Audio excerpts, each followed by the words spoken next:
Good morning, everyone. Welcome back to Namaste Village. It is Wednesday, and we are in a week of exploring the certainty and the grace of Anandamaya Mai. We started off Monday with a discovery that I made. We won't get into that again, but it has certainly, the word that at first came into my mind was rocked my world, but that's not it. It's more like it has given me a rock or a foundation of understanding of, I guess I could say who I am, but yeah, we'll just say that.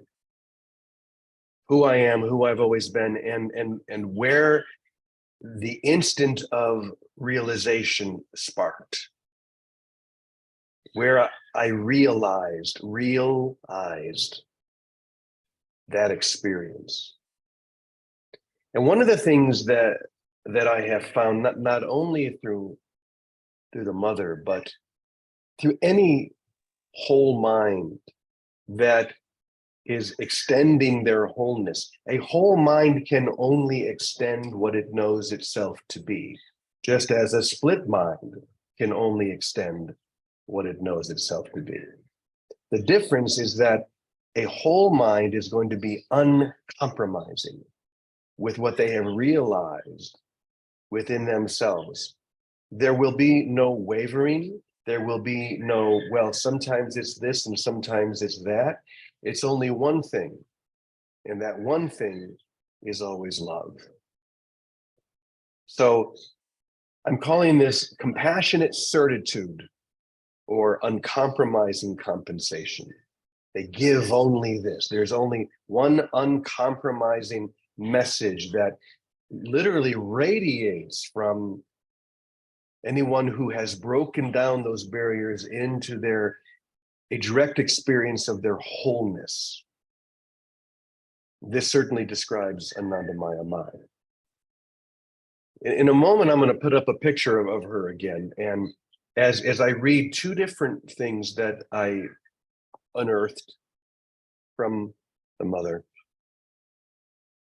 I want you to look at her picture and how sweet she is, how beautiful she is, and the bliss and the grace that emanates from her. But I also, at the same moment, want you to feel her certitude, her uncompromising certitude.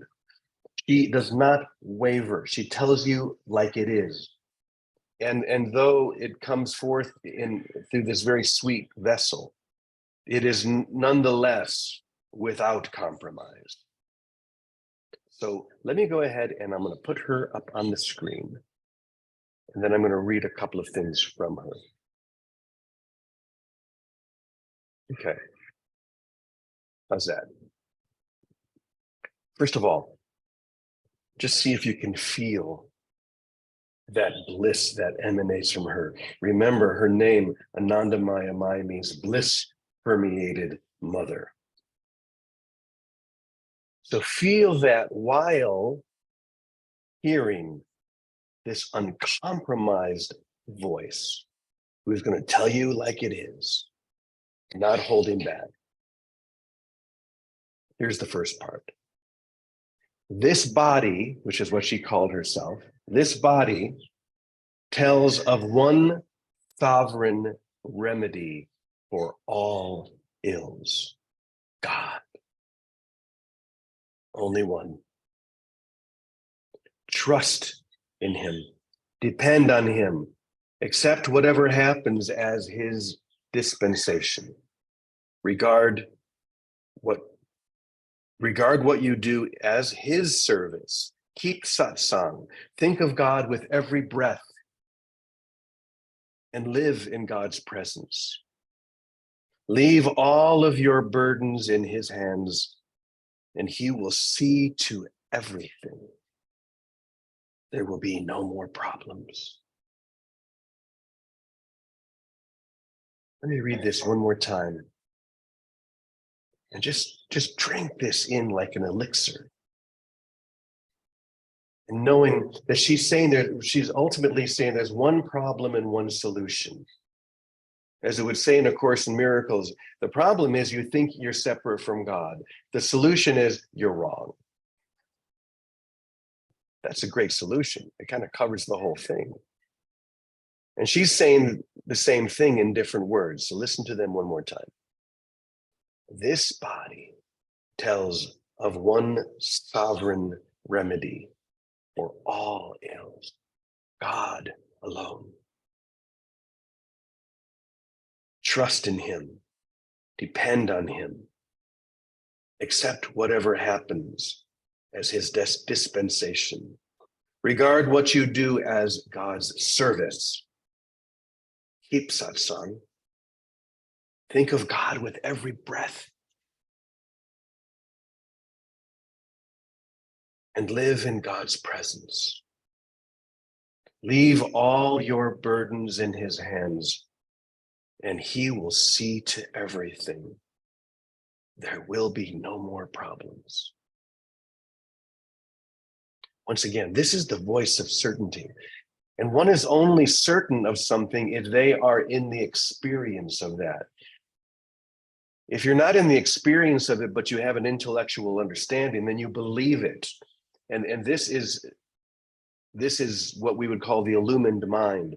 You've had an illumination where you have a sense of knowledge of something. But until it becomes a true experience, until you are certain, until you know, it is still weak. But when you know something, there is solid ground beneath you. I want to read one more where she really goes for it, and where this certitude, this certainty is very pronounced. And once again, just look at her as you hear these words, and imagine being in India 100 years ago with her sharing this. To a human being, the most noble, irreproachable line of conduct should alone be acceptable. Only that. It is a matter of great rejoicing if anyone strives to mold their life upon this pattern. Only actions that kindle a person's divine nature are worthy of the name of action. All the rest are non-actions, a waste of energy. Any line of behavior that fails to quicken the divine in someone should be eschewed, no matter how enticing it might appear. But any that helps awaken their inherent divinity must be absolutely adopted. Once again, any that helps to awaken their inherent divinity must be resolutely adopted, even though it be seemingly uninviting, even when it's challenging, resolutely adopted. Every person's calling is to aspire to the realization of truth. Every person's calling, no matter who they are, where they are, is to aspire to the realization of truth, to tread the excellent path that leads to immortality. What appears delightful to the senses later develops into a hotbed of poison, generating inner turmoil and disaster, for it belongs to the realm of death. This is a very typical, this last line, very typical of any whole mind. They're not going to tell you, well, there are certain things here in the world of form that you can go after that will give you what you really want. They're not going to ever say that to you. They're going to say something like this: what appears delightful to the senses later develops into a hotbed of poison. Whoa. And look at her face. Can you imagine her saying this?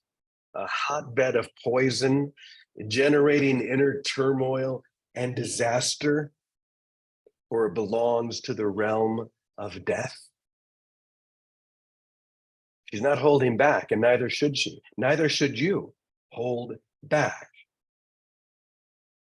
This is the time for coming into the certainty of your whole mind. What else would you be doing? What else is left? Seriously, I think most of you have probably gone through the whole cycle. Many of you have achieved great riches and great fame and great this and great that. You know, Jim Carrey once said, everyone should be famous at some point so that they realize it don't mean nothing. It probably weren't his exact words, but it was something like that. It doesn't mean anything. And yet, that is one of the things that the ego puts in front of you, like a carrot on a stick. If you could get to the point of being famous, if you could get to the point of having great recognition, if you could have great riches, then, but then never comes. Someone like Jim Carrey knows that. And so Jim Carrey had a great awakening. He cracked open. I was talking to Joe Dispenza once, and he's a good friend of Jim's, and he would tell me stories of how, you know, they would just sit for hours every night and just dive deep, deep, deep, deep. In fact, this is what will happen when you become disillusioned. I like that word, disillusioned, by what it is you thought you were seeking or running after. Jim Carrey, at the very beginning, I forget what the amount was. It was 10 million. He wrote a check for $10 million to himself. And he put it somewhere that he would always see it. And he said, someday I'm going to get a check for $10 million. That was his goal. And guess what? He reached that goal. Forget what movie it was, but it was the first time that he was paid $10 million to be in a movie. And you know what? It didn't mean anything. Ultimately, he realized that that's not what his soul was longing for. His soul was longing for the certainty that Anandamaya Maya expressed, or that any whole mind would express. I'm sure Amrit would agree, and anyone who was with the master teacher in Wisconsin will agree that he didn't hold back. He didn't play games. He would just as soon whack you upside the head as give you the illusion of spiritual growth. He was like a Zen master who was like the razor's edge, and I'm so grateful for that. That's exactly what I needed. For some people, it was very uncomfortable. And there were entire sessions where he would go after me because I had strayed off. I'll tell you one of those instances. So we were very near Madison, and I still wanted to go out, and I guess I wanted to be a famous musician or something. I had to play that one out, right? And at that time, I was going into Madison and playing in cafes. In fact, there was a place called Cafe Assisi that I loved. Imagine that. So I would go into Cafe Assisi, and a reporter from the local Madison newspaper came in and heard me and asked if he could interview me. And at first I thought, oh no, first of all, Baraboo and the Dells is about an hour from Madison. So I thought, well, it's probably okay. They'll probably put it in the middle of the newspaper. No one here is ever going to see it, because the whole experience there was seek after nothing in the world, only being cracked open into wholeness, having that eggshell crack. So I thought, sure. So I don't believe I'm telling this story, but so I did the interview. A couple of weeks went by, and in the morning, I see who we just called the old man walking in with the newspaper under his arm. And oh shit, I'm done for. Sure enough, they put the damn article on the front page. And the whole session was focused on me, thinking there was something in the world to achieve that would give me more than everything. More than everything. And his whole point was there is nothing more than everything. And as long as you're trying to seek something outside yourself that will give you something that you don't have, then you don't realize who you are, which is everything. Why would you do that? Now, I still had to run that out for years, writing books, watching my friends get on Oprah. You know, Oprah called me once, and there was a book I wrote, and there was, you know, her producers were talking about, you know, having a thing on Oprah about it. I thought, yes, finally, finally. Guess what? It didn't happen. And I'm glad it didn't happen, because that illusion that somehow this thing called Oprah would somehow satisfy this longing for one was going to give me something that I didn't already have. I now look at as Looney Tunes. But we have to play it out, don't we? We have to, on some level, run that through so that we can see, as Jim Carrey realized, that it's nothing. Being famous is nothing compared to the reality and the truth of who you are now and forever. And why would you settle for anything less than that? I mean, look what happens to people. We won't mention any names, but look what happens to people who do achieve great wealth, great power, and yet they still want more. There's this longing, this striving for more power, more money, more. It never ends. That's why I often say there's a very big difference between personal growth and spiritual growth. The personal growth field, and there are many proponents, many teachers of that, is all about more. How do I get more of this and more energy and more abundance and more?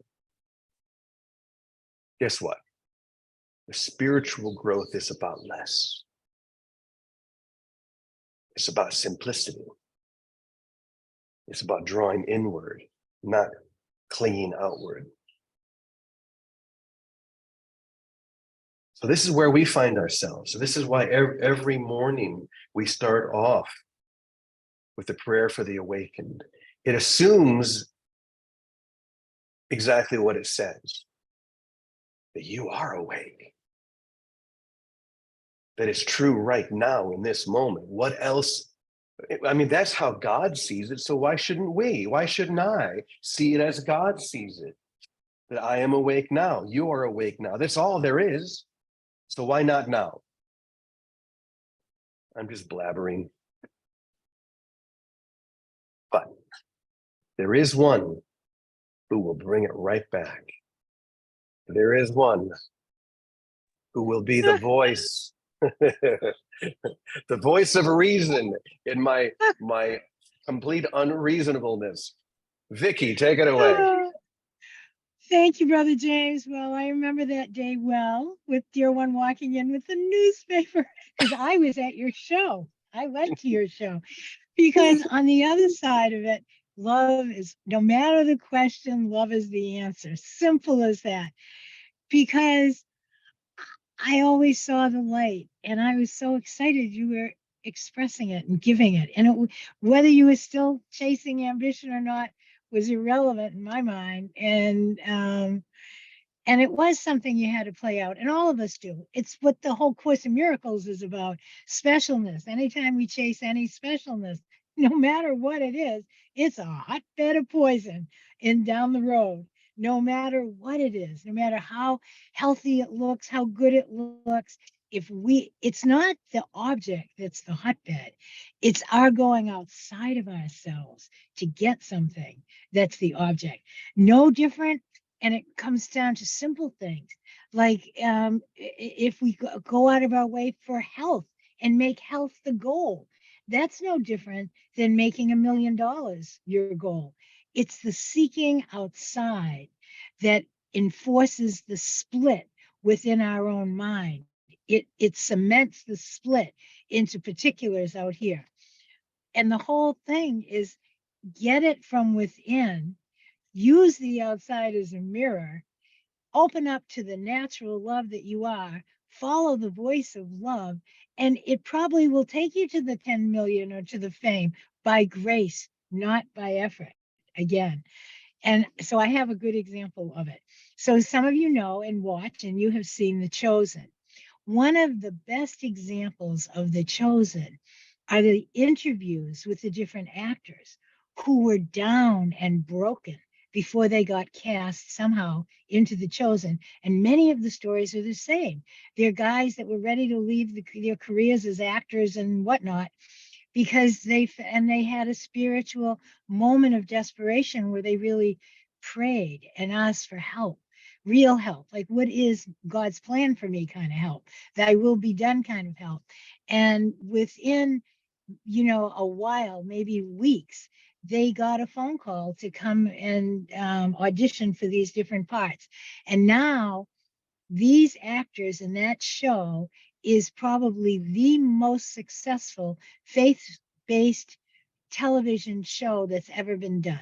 Raised the most money, has the widest distribution, and the actors who were nothing have become world-class actors from around the world. It's an example, and Dallas, who is the creator of it, was a great example. And he still goes on all the time on his whatever he does, little YouTube things, making sure he stays centered to the calling and not get lost in the outside success of what's happening.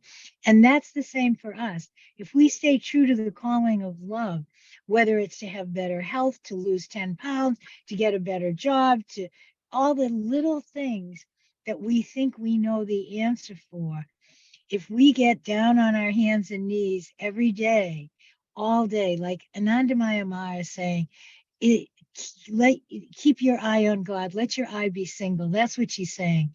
Keep your gaze on spirit and follow the voice. It has to be 24/7. As soon as I think I see it in myself, I know something, and then I go about an old pattern, I'm going to find that hot bed of poison, because I've got to come back to no, not the goal. Don't try to lose 10 pounds, get healthy, get more income. Those are not ever going to be the fulfillment. Those are distractions from present joy, present love, present presence. And when I come back to, oh, I see, I want that. I want health. If I'm sick, I want to get better. No, let me listen to the voice of love and be what I am. If I'm sick, I'll be sick. If I'm lost, let me be lost. But let me be lost in listening to the call, letting my gaze be single, listening and paying attention to the spirit of grace and love that is present here. Let that be my goal. And then where it leads me is a byproduct. It's the fruit. It's seek ye first the kingdom, and all this shall be given to you. That's the lesson that she's saying right there. But I want to say, I'm grateful you did those shows. They were really fun. I am not my body. I am not my body. Yeah, that was what it was. I called But it body it jazz. was body jazz. Look, Bobby McFerrin did very well with it, but you did very well with it because it lit your love to give of yourself, and it has stayed lit. And for many of us, that, whatever direction it comes to, finally we listen to the call to give only ourselves in love. And you certainly do that, and so do, and that's what we're all doing here. Learning to just do only that is the trick. Okay, Brother James, thank you very much. Happy Holy Wednesday. Happy Silent Wednesday. Listen to the call of love. It's all around us. Thank you. Thank Love you, you all. Vicky. We love you too. Grace, not effort. That's the key. We don't have to try to do anything, but grace does everything through us if we allow. So we're not out striving to gain, to get, to become. That's where we fall into the trap. But if we realize that all things are given unto me, all things, not even something, the biggest idea we could have in our mind is still limited, but literally all things are given to us if we just relax and allow grace to flow through and as the reality that we claim. This is why Anandamaya Ma was such a good example of this, because There was nothing there. She was not tethered in the way that, see, our desires tether us. She had no desire. That's why she couldn't even relate to her. She couldn't even relate to her physical reference. She just called it this body. That's how free she was. Now, I'm not telling all of you, you should go out and, whenever you're having a conversation, start, well, this body would like to blah, blah, blah. You can if you want, but people will wonder about you. Maybe not people from here, but everywhere else. And that's okay if they wonder about you. But the point is to realize reality itself, to know that which is forever real. And it all comes back to love, only God, only now. Stay with that and you'll be fine. And we say together, Amen, Amen, Amen. Amen. Punto. Rem, that was great. I love you all. Thank We you. love Tomorrow. you. Have a beautiful day, everybody. See you tomorrow. Love you guys. Keep 'em laughing. Bye.